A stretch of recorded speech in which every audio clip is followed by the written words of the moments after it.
miss myself.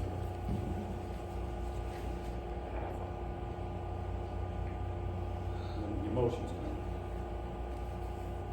So his determination, of course, got him a degree, and then he started working for the Navy. And my father passed away in 1982. So after all these years, Joe's hanging in there with him, even though my father had, back up a little bit, he spent 2 years when I was 15 and 16 years old in a VA mental hospital trying to overcome his post-traumatic stress disorder. By the way, they didn't call it that back then. They had nothing, there was no, it's not what it is today, and I think it could be better, frankly. But being with my father, Joe always had an immense respect for the military people, the military itself. I think that's one reason why he went to the Navy. To give you a little flavor of his love of the Navy, my wife and I fell in love with Hawaii in the 90s, early 2000s. So one day Joe calls me to do a chit chat, and I say, "Hey, what's going on? What you been doing?" He says, "Well, I just got back from Pearl Harbor." "Well, you're in Hawaii, so get a chance to enjoy the people and food and everything else. Maybe go snorkeling." Something I would do. He goes, "No, I stayed at the base the whole week." I go, "What? You stayed at that base?" I think, boring. But what he said was, didn't surprise me, I loved being around the guys. He did. He had a real love for that, to the point where even in a beautiful place like Hawaii, just step 1 foot off the base. I just chuckled like that. It's typical Joe. So, I know we're going to hear from you folks. I know he had a tremendous impact on you. Even going back to our childhood, he made an impact on people. And particularly my best friend, who I've been great friends since age 60. The man's named Dale, and we're family, and Joe is family to him. And Dale asked me about him in a phone call in the morning of Saturday, May the 24th. He asked me, "Have you heard from Joe? What's going on?" I said, "No, I haven't heard from him yet." And then a few hours later, I found out that Joe had passed away. And I had to call my friend back. And the impact that had on him, telling him that, I just know it, because he loved Joe. He loved all his quirky humor and things like that, deadpan delivery. I mean, as a kid, his older brother just drove me nuts. But I'm starting to hear more stories about something I already know. He was really generous. He wanted to help people where he could. He wanted to show me he cared. And thinking about that, our mother instilled in us a love of cultures and people. We weren't allowed to have any prejudices, looking at people differently than us. In fact, I remember one time I did, after I got jumped and beat up by some blacks. And I went home, my mother's 4'11", and she reached up, pulls on my ear. "Don't you ever talk like that again." And she gives me this big lesson back to instilling love of culture and embracement of cultures. And I know Joe had that in him. I know that. And I'm sure that had an impact on people. And aside from all that, my brother, of course, had a love for my daughters, our nieces and nephews. He often stayed in touch. And what he really cared about was my father, trying to help him through a situation.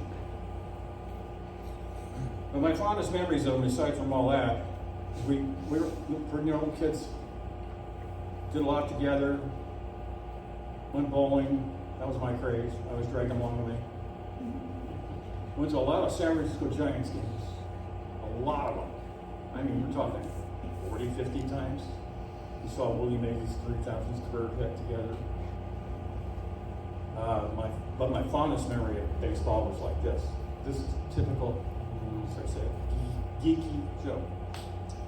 Let me think. He's about 12 years old. And he goes to the concession stand. We were out in the left field seats at Kansas Park in San Francisco.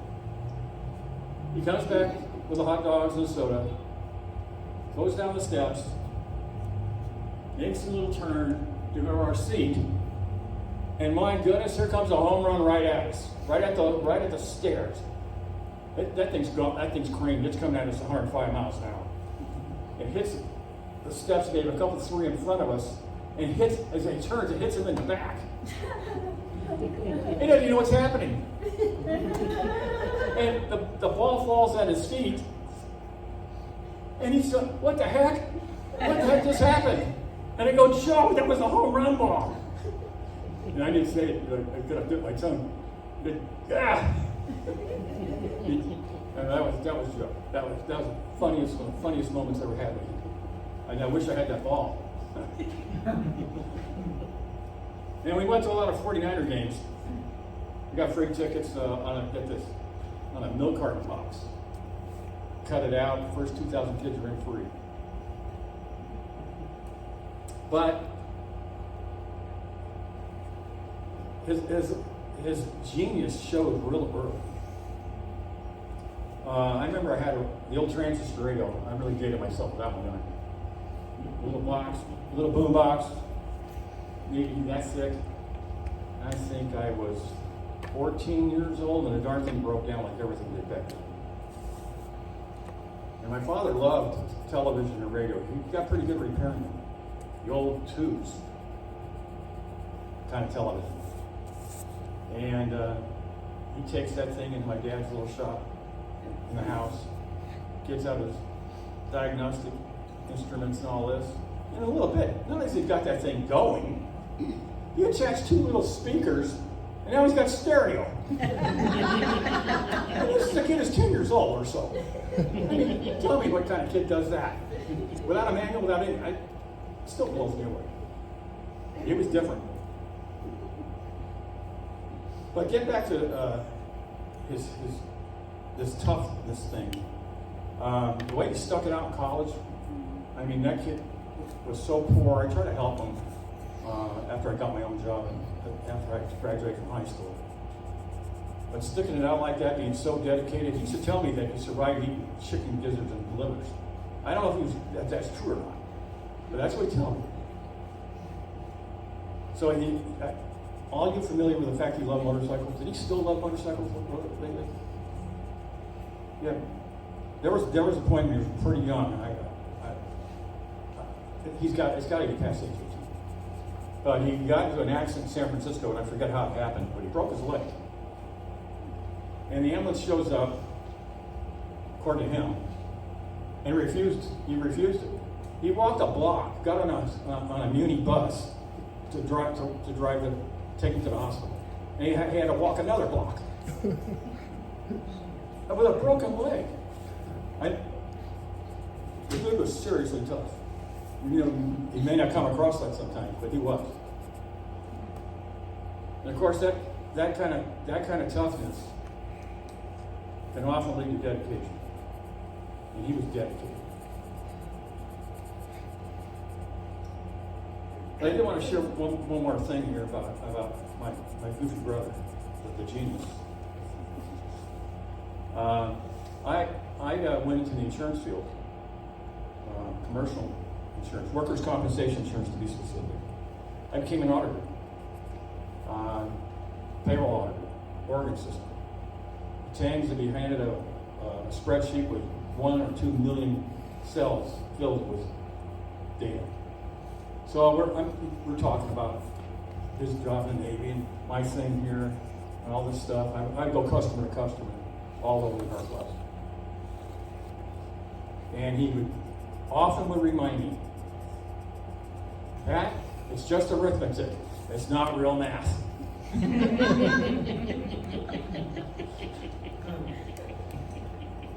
That math thing. So, to conclude, And I really miss his humor. It was extraordinary. It was different. I don't know if I want to use the word odd. But I really missed him. We lost touch with him a while back. And, it was a little disappointing. But as in all things, including this event, happened a couple of months ago and he passed away, my love for him is going to overcome all that. It smarts. But I'm never going to forget him. I'm always going to remember that we did have some tough times. Living with kind of the situation in our home growing up. But we'll definitely miss him and won't forget him. Anyway, thank you for your time.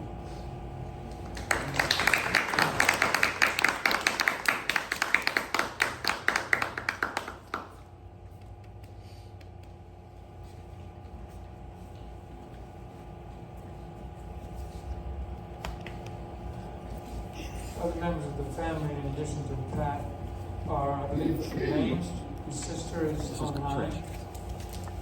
Brianna Payne is here, a niece, and husband Steve, and their kids Alice and Chris. Val, his niece, and Brian are with her. Brigitta, Elaine's daughter, and her son Austin. I think I have everybody. Did I miss an immediate family member? Now, I'm asking Brianna to come up and share some thoughts. She indicated she might want to. So, after Brianna, then I'm going to call on Brigitta. And then I have one other person I'm trying to call on before we go to the slideshow. Please come on up.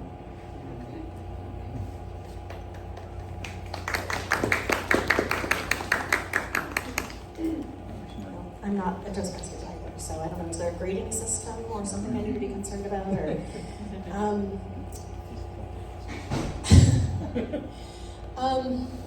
I know I was trying to think about what to say about him. I knew that I was going to want to say something today because how can you not with such a great guy that we were all lucky to be family with.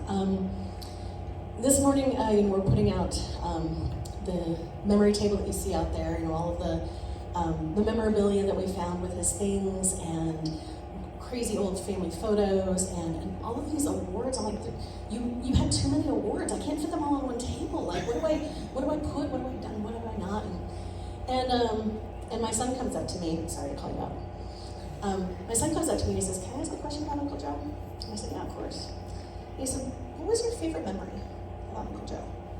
And my heart just kind of went, "Oh, such a good question." And I said, "Okay, so I had the funniest memory. Memories are a very funny thing. I have this weird memory, very specific. I can remember being there. I can almost smell everything. Really, really vivid memory of him teaching me how to make scrambled eggs. Okay, I have no idea where this came from. But what I remember about that, though, is that it wasn't just the scrambled eggs making, because I can make great scrambled eggs now. But it was the remembrance of him always coming up to be at Christmas with us. And so that must have been like Christmas morning breakfast or something like that. And that brought up a lot of the good memories there, because he would always be there and he'd always spoil us. And and that was always a time to be able to spend time with him. And I said one of the other memories that I had, a couple of good ones, but all the other memories that just kind of flashed back to me was just his good nature, his kindness, his generosity. I remember being at restaurants with him, and he would make rest friends with the waitress. I just immediately be like, "Oh, your name's Rose? Oh, that's such a beautiful name, oh my goodness." And he would just start chatting with the waitress as if they'd been friends forever. And it was just that realization, even as a kid, like, you couldn't be in the same room with him and not feel special. He just had a way of anybody he talked to was just the most important person in the room. And if at restaurant, I don't know that some of the memories are about restaurants, but he would overhear that it was one of the other waitresses' birthdays, and he would get her a cake and tip her extra. And he was just that person that it didn't matter if he knew you, it didn't matter if it was a complete stranger or if your closest family member. He would be generous, and he would always want to do something special for that person to make them feel special. And the other memories flashing by are of his quirky nature. And like, okay, Uncle Joe, yes, we can talk about math again. Okay, yes, we can talk about math again. Okay, how's math going? Are you doing good in math in school? Do you need help with anything? Okay, well, what do you want to? Okay, yes, we can talk about math. Okay, that's good. Yeah. He just had a very, very quirky nature, and I wound up marrying somebody who is also a mathematician. And that's so funny. And it's actually funny, Dad, that you mentioned the arithmetic isn't math, because I'm like, yes, that's exactly what he says. The two of them, getting Steve and my husband and Uncle Joe together, were like peas in a pod. They just like clicked, and then they would be off for hours talking about math, and out came the napkins, and they're drawing some kind of equations about something. I have no idea. And I'm sorry, Uncle Joe, I just did not do well with math. I'm sorry.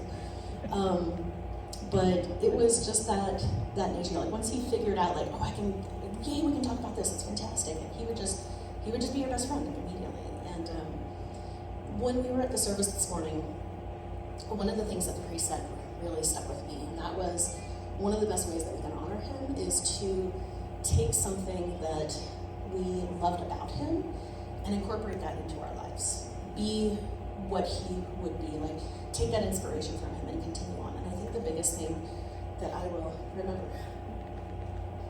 is just that kindness and generosity, and the ability just to take care of other people and care about other people. And I think just about every time now that I do something random for a stranger or something like that, I'm always going to think that that's him telling me that that's what he would do, and that's something that I should do too. So I could go. There's all kinds of stories, but I think that that's the biggest thing that I want to share. So.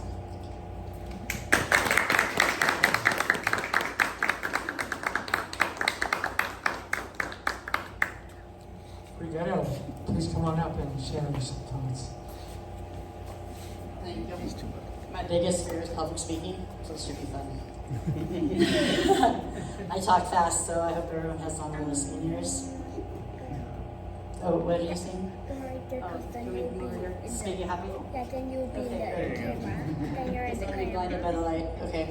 So, Brianna, my cousin, her generosity did already pay forward. She is the reason why me and my son are here today, because my son lost his dad last year. It's been rough. So, I didn't have the money to come, and her family generously provided the trip for me and my son, so thank you. It really meant a lot to us. It's going to be really hard for me talking about my uncle, though.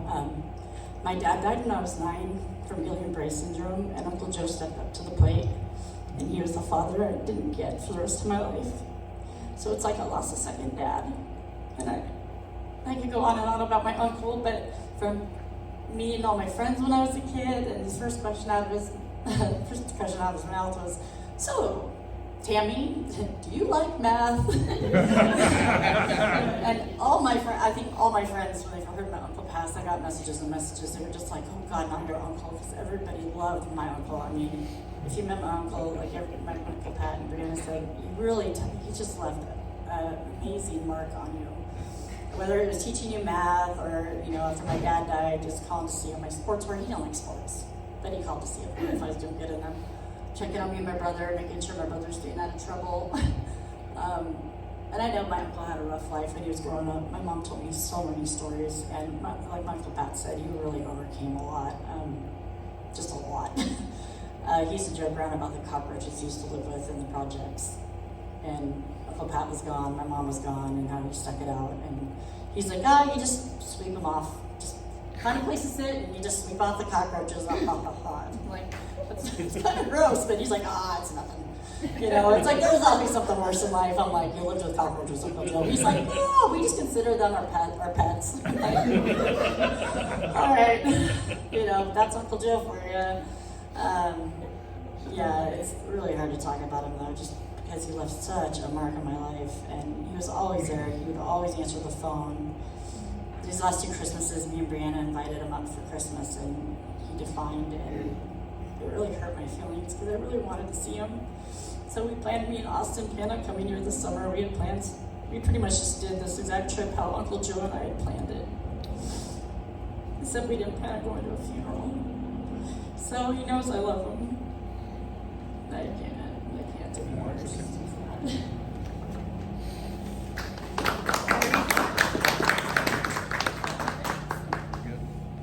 Thank you, Brigitte. For the memorial slideshow, I'd like to call up Brenda. Brenda shared that she'd like to share something. And after the slideshow, we'll have some community sharing. And that's when I get to share a couple of things too.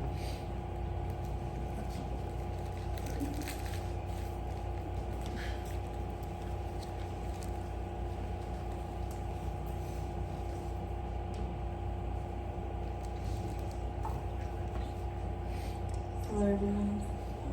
So I am a Toastmaster, but I want to read just because I could ramble and go on and on. So, but where do I begin? So I have like moments where I still can't believe it, and being torn apart from someone who was so deeply a part of is a unique kind of grief. And Joseph was such an important part of my life. He was my very best friend. And I could confide in him, he could confide in me, and we could talk about like anything. And we literally could talk for hours on end. We could talk for hours on end about everything under the sun. So many different topics, and yes, of course, math. I'm not good at math. It's more better in English. I actually used to be a legal clerk, and then I became a city, actually. In the Navy, they call it community counter. It's I always explain to people it's equivalent to a city counter for a city, but for the Navy because of mini city. On Saturdays, we Toastmasters. We go all out for breakfast after our Toastmasters meetings, and Joseph and I were always the last ones to leave. Our Toastmasters meeting would end from 8 to 10 or 8 to 50, and sometimes we would spend time talking for over 6 hours, even like 8 hours straight. And a few times we didn't leave until like, Toastmasters ends about 7, and we wouldn't leave until like 7 or 8 p.m. at the golf course nearby.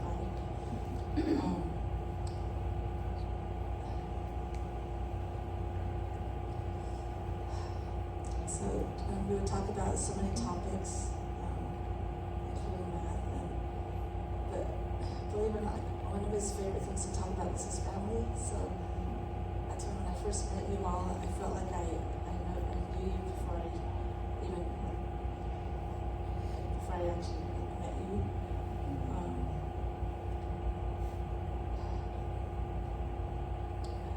Good things. So. He was so intelligent, knowledgeable, stellar, wise, truly one of a kind.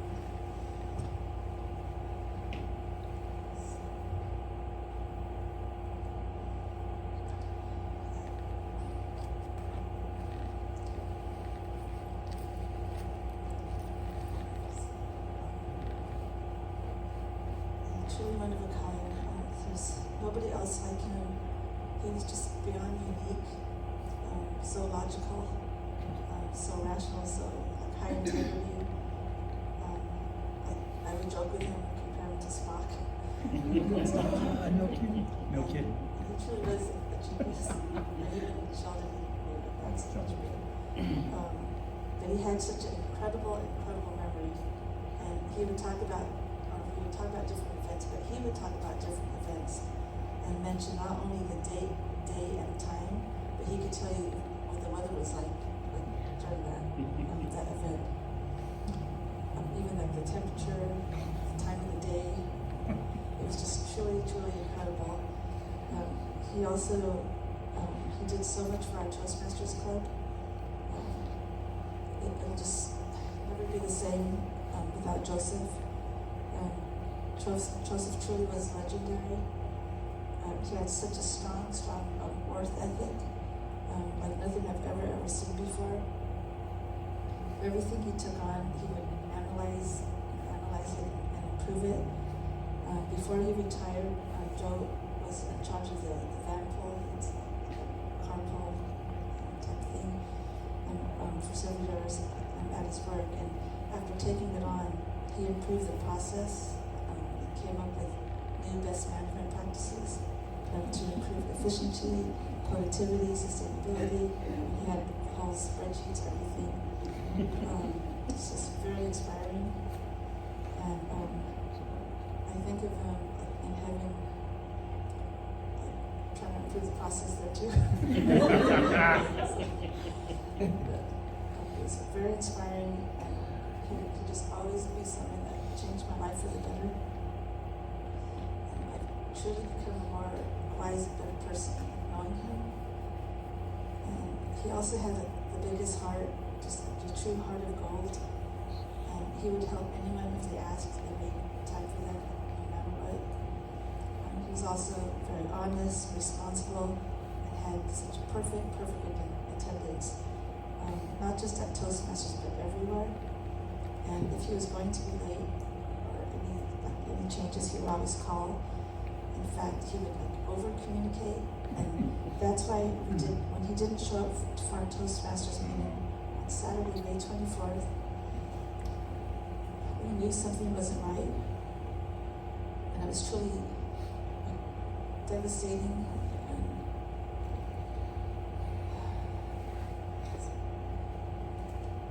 I'm still having a hard time. I can't believe that he's gone. The last time we spoke was on Saturday, May 17th. That Saturday before the Wednesday. And we talked about me retiring soon, and that we would have more time to hang out and just discover like the concept of retirement. And I've been retired for 2 months now. May 12th is my last day at work. And he's been gone for 2 months.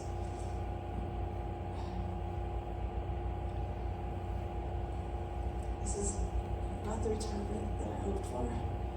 And it still hurts. And I miss you. I miss him.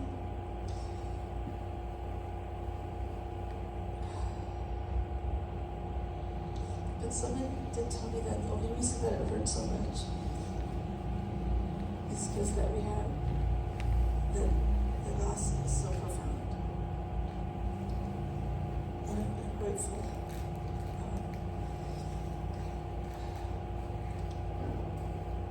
But the only reason it hurt so much is because we had such a profound blessing, and I'm truly grateful for all the stories and experiences and memories that we had.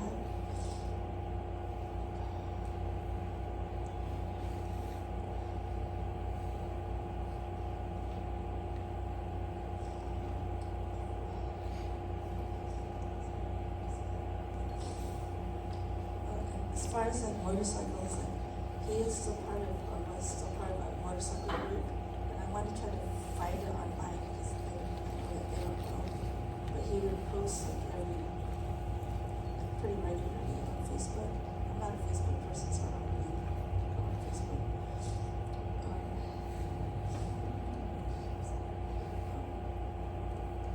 And go on and on about other different stories, but I have a really strong mom. I don't know so much, and I love that he helped me to see life differently. He told me about a story when he broke his arm, and I guess he fell. He fell and he broke his arm, and then they didn't know it was broken. They didn't know it was broken, and then the doctor said that it was crying. Like a crybaby, or crying, and then your mom's like stuck up for him, like defended him, and when I was telling him a lot of stories about my childhood, how strict my mom was, speaking a little bit, instead of being bitter. I got through like counseling therapy and stuff like that. But instead of being bitter, he always saw the good things, the good in everything. Even with strict parents or tough upbringing. And for me mentioning the projects, he never mentioned it like that. And I remember, so I started working for the Navy as a student aide, and I've come full circle because I ended up having a student aide work for us, work for me. And they were telling me that this program for being a student aide was like for like underprivileged youth and tough kids. And then I said to my work, this is like my work now, but I retired from, and I said, hey, that must be a different program because I came from that. And they're like, no, but it's the same one. And me and Joe were talking about that. And I live in like South San Diego, close to the Mexico border. And my school had patrol laws and gangs. But come to find out later, a lot of the gang members were related to the cartels because they were 11 years old, 12 years old, like some crystals and drugs. And it made sense because how they could get away with themselves and forgive it. And people were saying not the ghetto, but they would say I say it's a tough neighborhood, not the ghetto. But when we would talk about our childhood and how we grew up, I didn't see it as bad. And when he was telling me where he lived, when he'd be the planner, the city planner, I was like, Joe, I didn't know that's the project. He didn't describe it like that. And he always saw the good. And when I was 18, I was so strict, I moved out at a young age. I was already working for the Navy. So at her house, it was very pristine, very clean. And when I first moved out, I had to have roommates and rent wherever I could. And it was my first time in my life experiencing living with roaches, where I turn on the light and I run away. The drawer, and scared me. Always brings the dishes. But we would have so much conversations, and it was just so many memories. So I'm not good at math. I'm good at more writing. I was a tutor too. He was a tutor for kids and math. And being a planner, it was so hard reading blueprints and electrical drawings. I'm an engineer, and he would help me with that.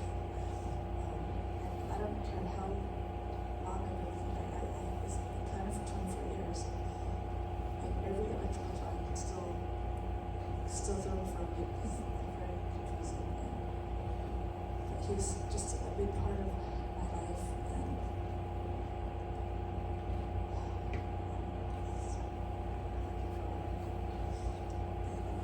Joe, I will never forget you.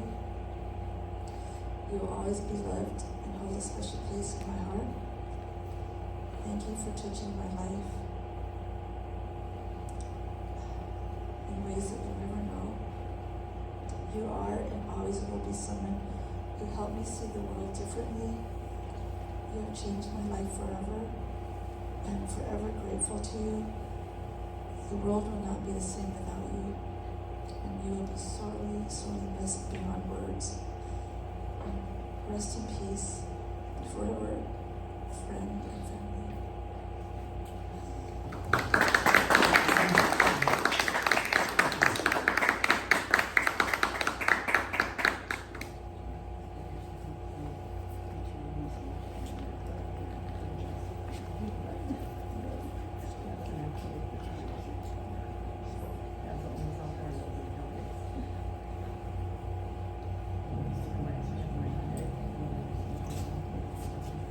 So the slideshow is about to begin, and Robert's going to walk us through that. Here you go.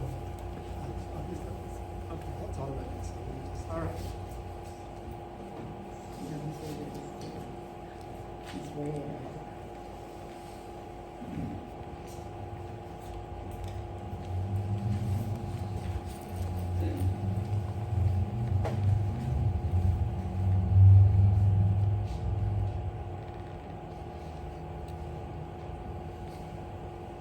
Rose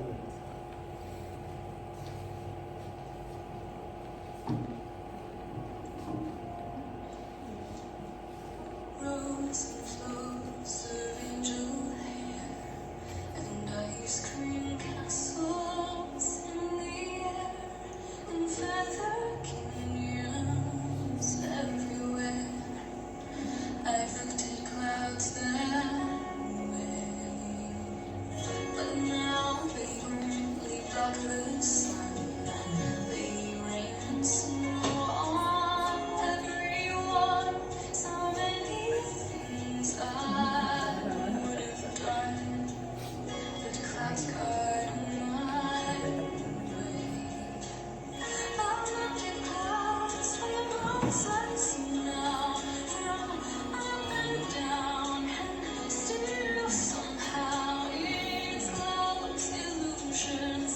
I recall, I really don't know love at all.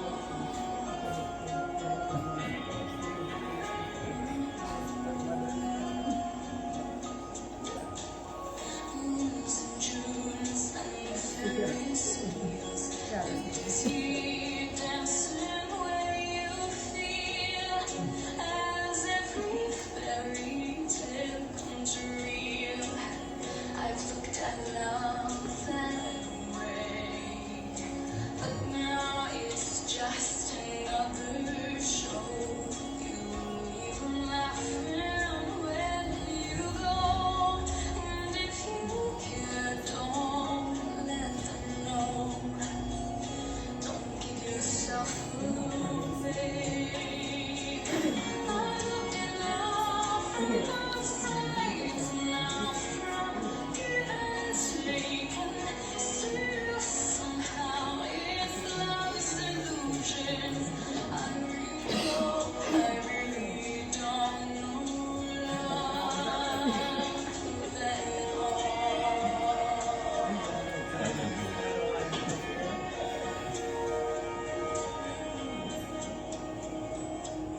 Tears and fears and feeling proud to say I love you right out loud.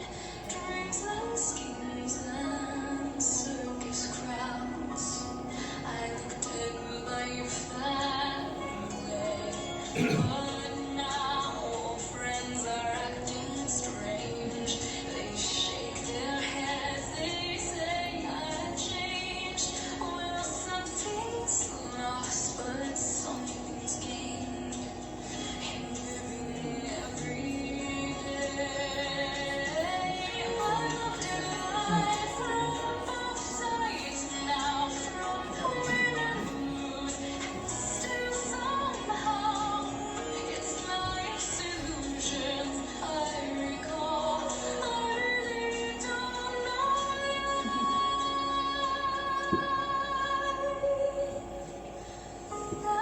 all.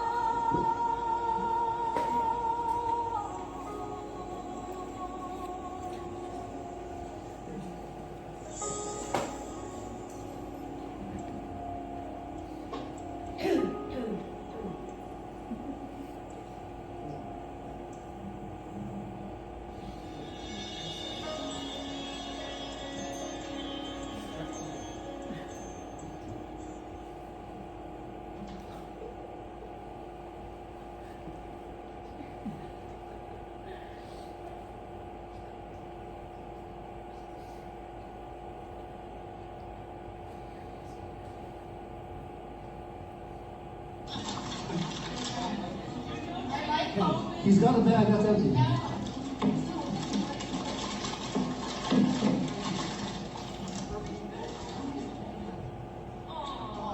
We have a cow. And it's a ceramic cow.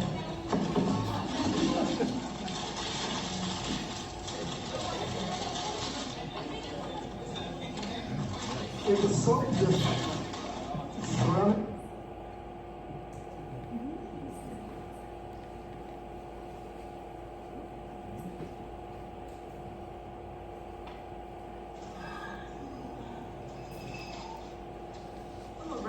But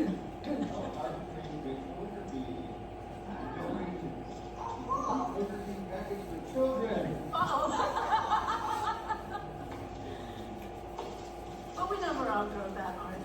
Yeah.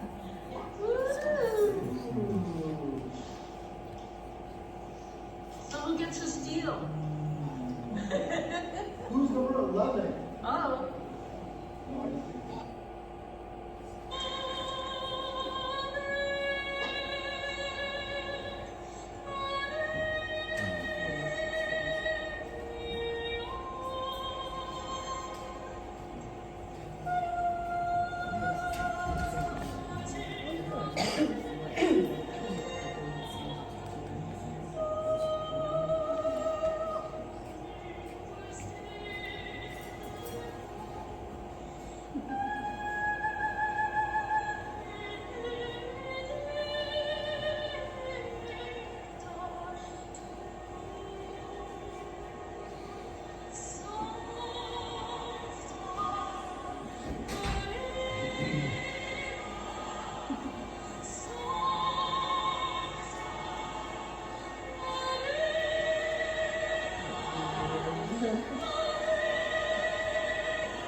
That was put together by one of our Toastmasters, Eugene.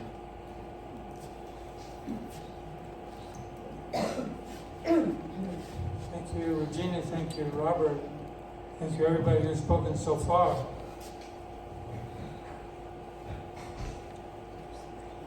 I'm going to ask a few people if they'd like to share during our community sharing.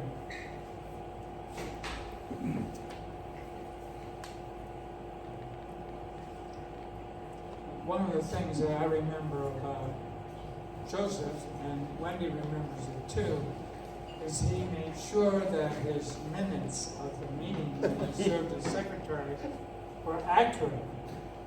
And I remember he said something like, wait a minute, who's here? I have to write this down. And Wendy handed me this before our ceremony started.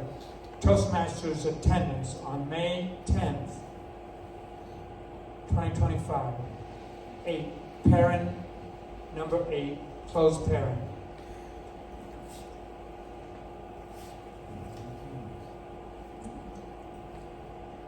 The community sharing, I think Ray wanted to say something. Would you like to come up and say something, Ray? Who's timing this? Here's a Toastmaster. All right, I'm going to hand you this. I'm going to stay right here. Wait, I can't do that because you have to be in the picture. Would you check to be sure he's visible? Okay. A lot of times in life I try to be invisible when giving a public speech, and as a Toastmaster, I like to go early to A, get it over with, and B, say something smart so that somebody else can copy it later on. So first of all, I'd like to compliment the family for their efforts in public speaking. Patrick and family, you're doing a good job. As a matter of fact, Brenda has a application for Toastmasters before we leave today. Patrick, you said one word that kind of stuck in my heart, and it's appropriate for Joseph, and I was stuck. So when he was assigned a job, he stuck to it until it was out. And I've known Joseph for 25 years. And some people think that he was a little bit quirky. Some people think he was eccentric.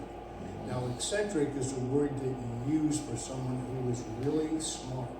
They never said that about me, but I know that Joseph was really smart. He brought up the fact that he liked math, and I can understand why he liked math. Because my youngest granddaughter happens to be a math major, and she switched over from something else, and I asked her, why did you switch over to math? And she says, because in math, there is only one right answer. And I could see where Joseph would say, yeah, there's only one right answer, and that's the right way to do it. And whether it's minutes or something else, or fixing a motorcycle, there's only the right way to do it. And that's God's way of doing it too. So I appreciated Joseph a lot, and again, you might say that he was a bit quirky or eccentric, but I have a definition. I'm going to settle this all down to one word. If I had to give one word for Joseph Mogan, that word would be noble. So I have, the word is noble, and I'm going to read to you what noble means. Having or showing fine personal qualities or high moral principles and ideals. Nailed it. Is that right? Yes, nailed it. Right. What's a synonym of noble? If you don't understand that one, worthy, estimable, honorable, magnanimous, principled, high-minded, elevated, lofty, meritorious. So I would describe Joseph as being noble. Not normal. Well, normal too. Yeah, he was normal. Okay, he was normal for him. Sadly, he passed away at the age of 67. Now, it is said that when you pass on in this life, that means you've served your purpose in life. So I think that he served his purpose in life, and he did it early. Some people take 70 years, 80 years, 90 years. Somebody lived to be 120 because that's how long it took for them to serve their purpose in life. Joseph. You just gave me peace. Thank you. That gives me a lot of peace. What you said. I appreciate that. So I know that Joseph has gone on to his just reward. It's only fair. So rest in peace, Joseph.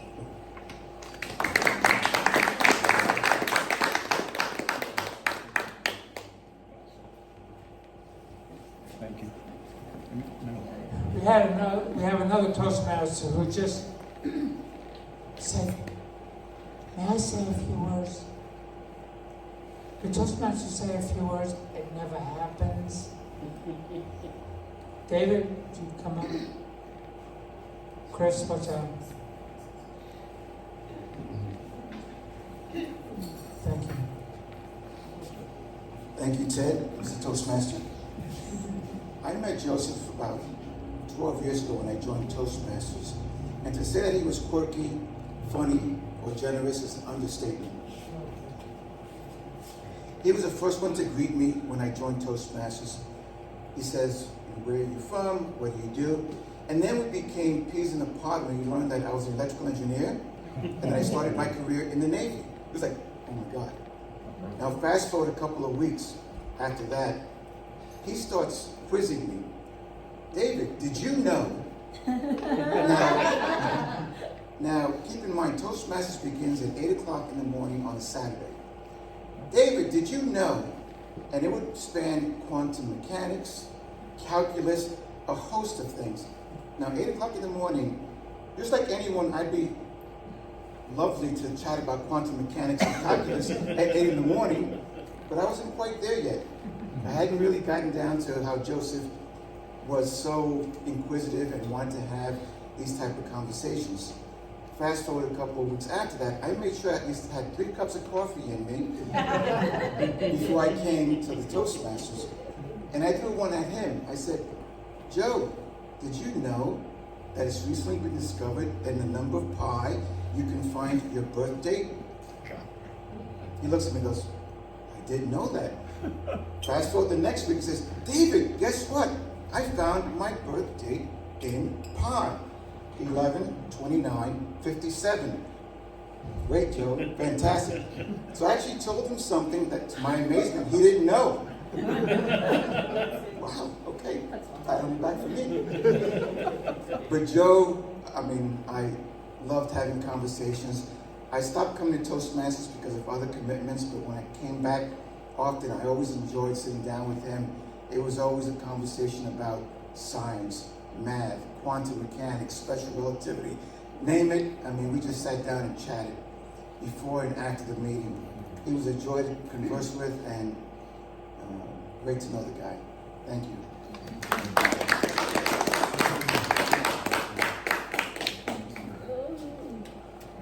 Thank you, David. One of the things that I don't think I'll forget is that Joseph finished most correspondence with the following phrase: I appreciate your consideration in this matter. Looked at that and said, last time I saw that was so many years ago in the Navy. I appreciate your consideration in this matter. I thought, what does that mean? Well, for Joseph, it meant process. There is a process for correspondence. There is a protocol to follow on official business. This is a serious matter. He's asking the reader to pay attention to the content and the message. And of course, it relates to at least previous military correspondence style. So as has been said before, he truly appreciated the military and the Navy. There's an opportunity for others here who would like to share a little bit. Janet, why don't you come forward? Janet is our president. And other things. Sergeant at Arms. Nothing bad. She knows something about Santas. Hi. What I know about Santas is that I'm an elf for a group called Forbes. And I actually I tried to get a bunch of Santas one time, but one showed up. So that was one towards the end, as you saw in the video, Joseph was starting to look like Santa Claus. And I thought, I wonder if I should ask him to join. Oh, Forbes stands for Fraternal Order of Real Bearded Santas. Oh, yes. And they have different chapters, so they're always looking for Santas, Mrs. Clauses, and elves. Anyway, I want to talk about Joseph's generosity, because everybody's been talking about his intelligence, and that is true. He always remembered my birth year and my birth date. And one of the last things he got me for my last birthday in September was a National Geographic from the month and year that I was born. Yeah, so that was pretty cool that he did that. And sometimes he would treat at breakfast. I remember one time he wanted to treat everybody at the golf course, and so when the check came, he grabbed it and said, "Mine." And he was always willing to lend an ear. Sometimes it would just be the two of us at breakfast, and he'd be like, "Oh, I'd be happy to buy you breakfast." And he would listen for as long, and he would talk for as long as he wanted. He never ran out of things to say. And I admit sometimes that can be a little bothersome, but it also showed his generosity and his willingness to connect with people. The fact that he could talk to people for hours. And I don't know. It won't be the same without him. Next time I order avocado toast, I don't know, that'll be different, because for the last couple of years, all he ordered was avocado toast, because as he got older, his stomach got more sensitive. So he limited himself on what he would eat. But he was there for you as best as he could be. And we will all miss him.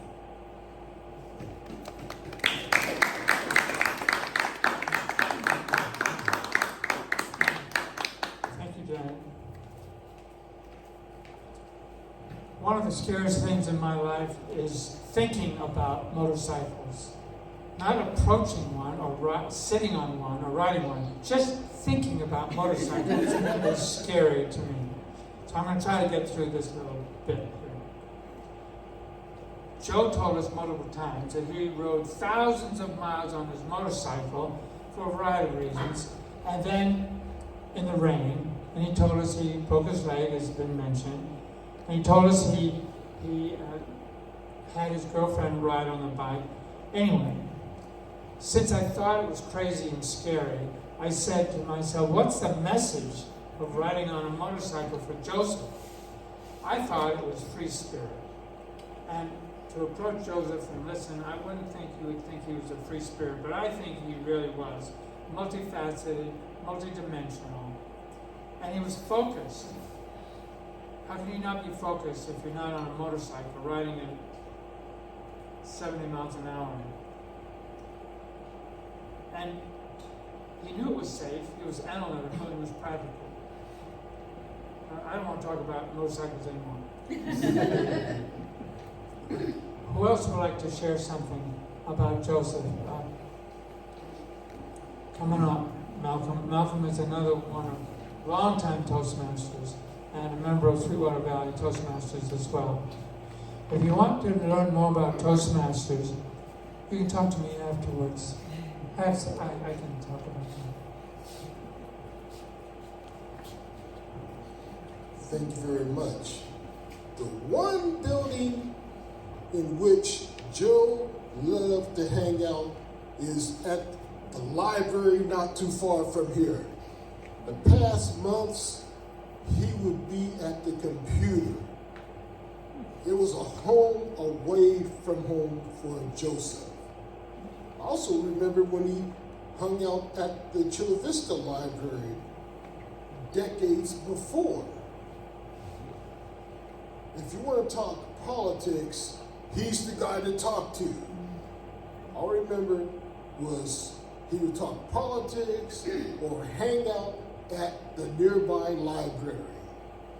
He was also a Willie Mays fan. Since he grew up in the Bay Area, I remember he would tell me about Willie Mays. He was one of a kind. He will never be forgotten.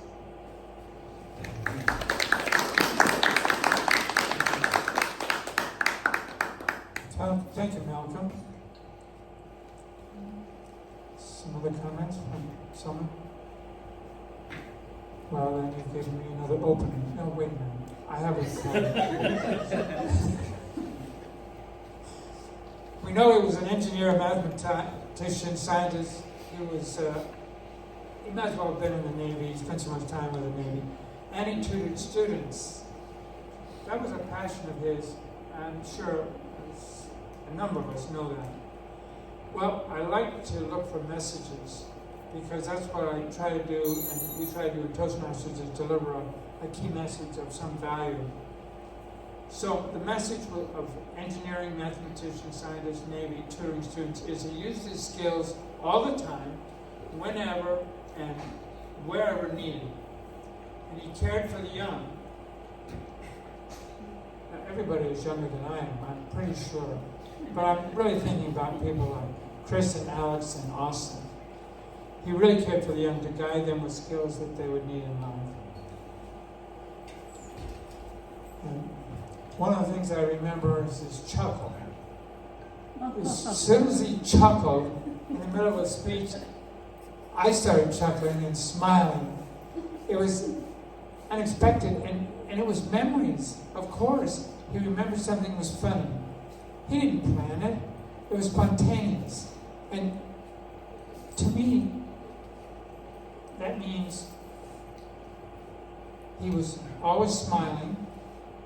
I think he's smiling now. He made me smile and made my day brighter, made our days brighter.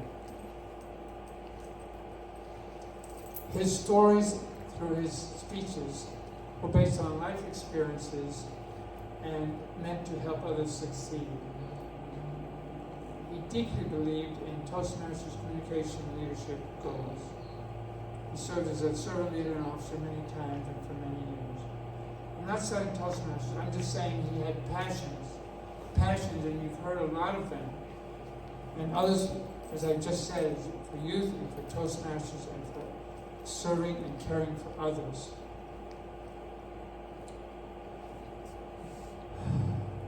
Now, if you talk to my wife, she'll say, Ted, after over 40 years, you can sometimes match the note that's on the page. Joseph was a singer. He practiced, as I recall him saying, in karaoke. He sang during some of his speeches. And so, hold on. Here's a sample. Some enchanted evening, you may see a stranger, you may see a stranger across a crowded room. Now, Joseph's a lot better than that. But I just want you to remember the singing in his heart and singing from his voice. I practice this, so, it's the first thing to do. Who else has any comments? Yes, Ernest, come on up. Please don't tell my wife I tried to say that. I don't know if I need a microphone. I'm pretty loud without it, so I'm going to set it down here. I only met Joseph 2 years ago when I joined Toastmasters. The first year I joined Toastmasters, I wanted to be in the contest. And I came to Sweetwater to get evaluated. And I don't know if he noticed or if he saw me, but I was standing outside, right out here, and I was kind of rubbing my hands, kind of looking around, just trying to get ready to come inside. And he walks over and he puts his hand on my shoulder and he says, Ernie, don't forget, we want you to win. You're on our side. And just that peaceful little words he said, it made me feel good. It made me feel like, okay, he's on my side. I feel good now. I feel okay. And it touched me so much that I went on to do the contest. And last year I was an area director. And when I got the message from Brenda, I just had to be here. I live all the way in Rancho Bernardo, but I was in Fallbrook. And today I got the message, Brenda, and I came as fast as I could to get here. And I'm sorry I missed it this morning. I would have been here if I could have, but I had to make sure I was here. And I just want to thank your family, because I know you guys know he's special, but even in my short time of knowing him, which is just a couple of times I met him, he just had to be here. So I thank you very much, and I appreciate it. Thank you.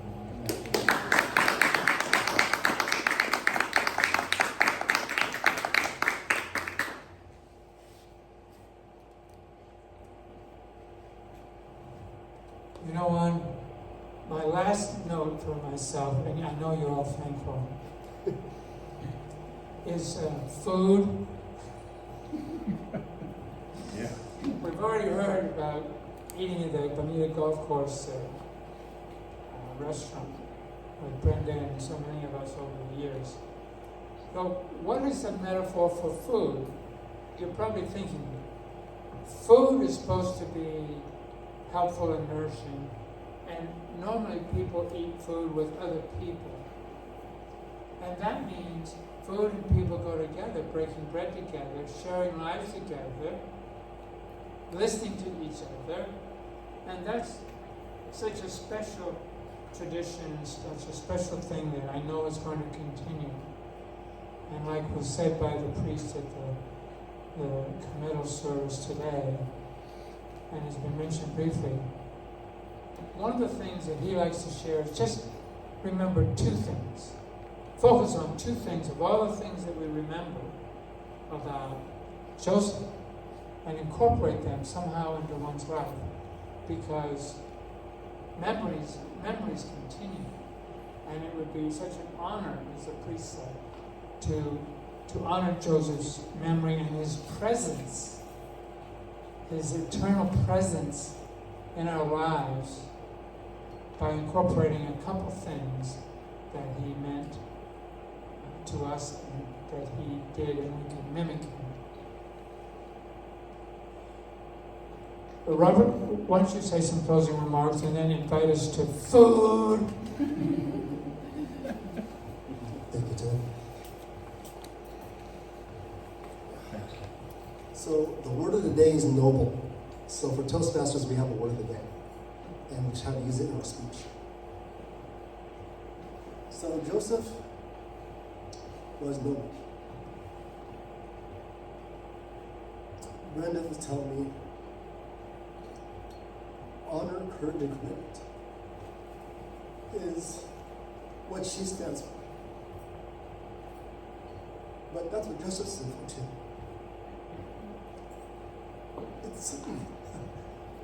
We would go from here to Bonita golf course, and we would just start talking. And I'm going, I have to get to work. I would go to work, and I'd see on my phone, because we have the app where she's at. Oh, she's still there. She'll text me, oh, we're still here. I go, when we first got together, it started off like, well, she's still there. After a while, it's like, she's going to be there for a while. But that, so much of what I love about Brenda, I see in Joseph.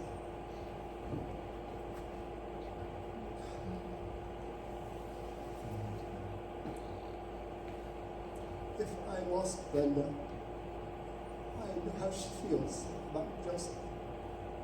Because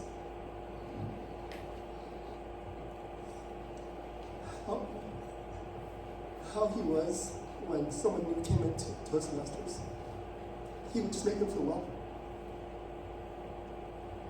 He was so generous with his time that as we were going through his things, he would sponsor kids. I didn't know that about him, but I knew that about Brenda.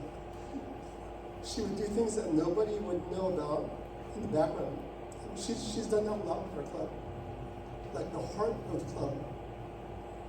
Joseph is the same way. I know that if I come here, I'm supposed to be here at 7 o'clock. He's already has things ready. And his process is I'm running them. He would take a picture of what it would be like. So when it was done, it would be returned to that exact same way. I mean, exactly. So he would hold the picture up and he would have it aligned. And he goes, oh, no, that chair wasn't there. It was a different chair. That's how it looks in the picture. And he would make sure that it was like that because he was so proud of how it was going to be. He would leave things better than he found it. Things that I learned from Brenda. It's like, when you're done with your table, put your chair in. Every time we leave the golf course, it was always pristine. He would clean up and he would make the waitresses feel like they were his daughter. And there was such a special bond with the Toastmasters. So he would go and he would talk. He would sit there and sometimes I can see people like, I have to go. And I'd go and start talking to Joseph and it's like they made their exit. And, but man, I would do anything to keep them. To have that again.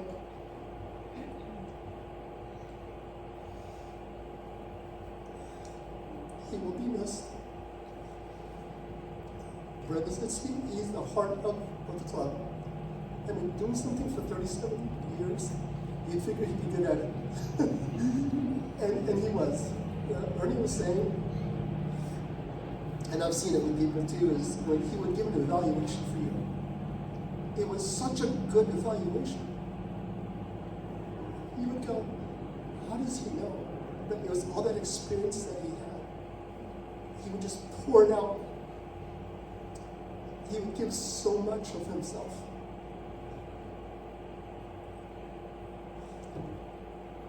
It makes me want to be a better person, just by seeing that. So, yes, he did his job.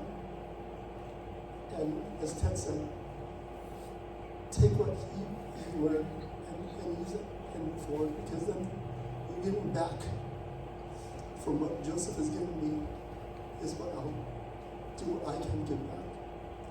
So, with that, thank you so much. And then please, food is love.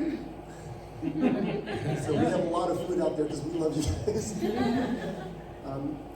Please share your stories. And if they want to put your name and contact information here, and a big thought, there are all kinds of thoughts here about Joseph. and then there's a lot of memorabilia for Joseph. And if you have any stories, the family would love to hear about Joseph. Thank you so much.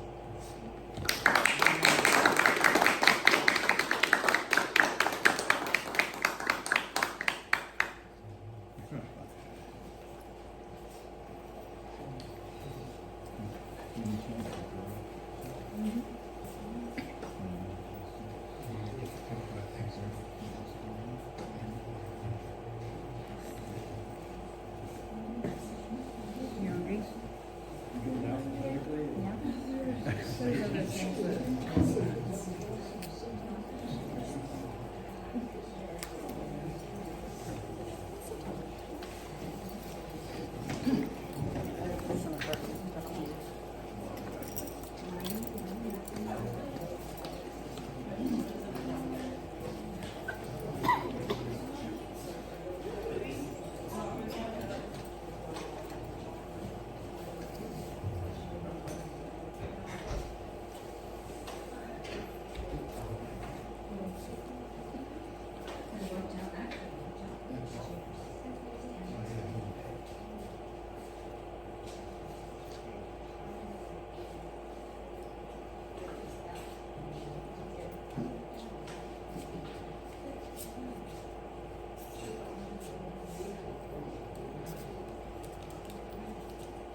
Well done, Brenda. You've done a fabulous job. I know.